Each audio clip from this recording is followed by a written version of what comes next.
তাহাজ্জুদের সময় বিশ্বনবী উঠে মায়েশারে বললেন, আয়েশা ও আমার কলিজার টুকরা হুমায়রা। মায়েশাকে আদর করে বিশ্বনবী হুমায়রা বলতেন। হুমায়রা মানে যেই মহিলা রেগে গেলে, খুশি হয়ে গেলে, রাগের চোটে, খুশির চোটে দুইটা গাল আনার ফলের মতো টকটকে লাল হয়ে যায়। কোন সুবহানাল্লাহ।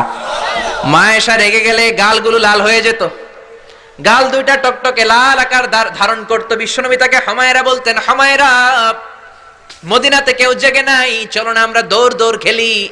মায়েশা মহা খুশি, কারণ সব বিবিরাই চায় স্বামীরা একটু রোমান্টিক হোক। কোন ঠিক কিনা?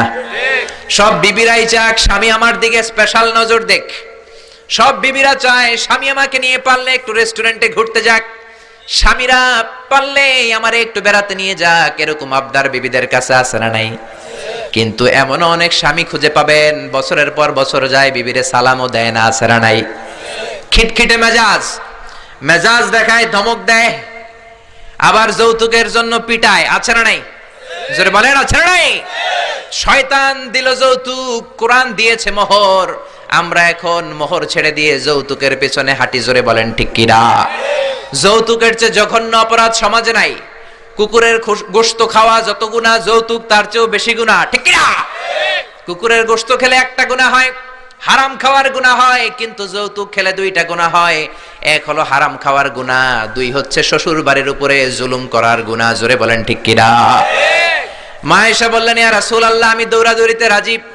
বিশ্বনবী বললেন, লেটস স্টার্ট দ্য কম্পিটিশন, চলো কম্পিটিশন শুরু করি। ওই যে মদিনার মসজিদের পাশে বড় একটা পিলার দেখা যায়, ওই পিলারের মধ্যে কে যে আগে ধরতে পারে রে আয়েশা, চলো আমরা দৌড় দেই।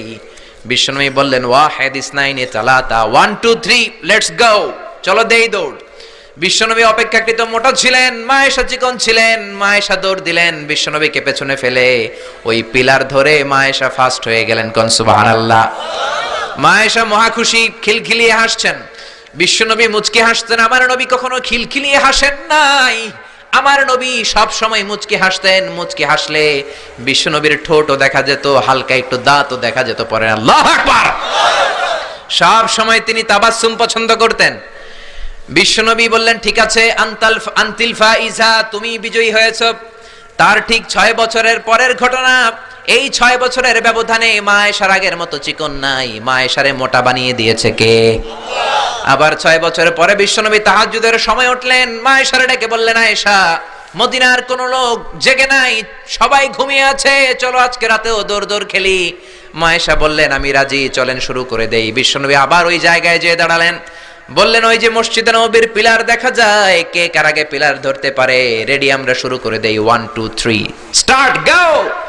বিশ্বনবীও দৌড়, মায়েশাও দৌড়, জনমের দৌড়, আইজও দৌড়, কাইলও দৌড়। কে কারে হারাতে পারে?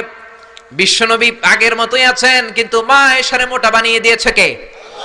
এবার আর বিশ্বনবী চান্স দেন নাই মায়েশারে। বিশ্বনবী ওই দিন আসলে ইচ্ছা করে হারেন নাই, মায়েশারে জিতানোর জন্য দেরিতে গিয়েছেন। কোন ঠিক কিনা?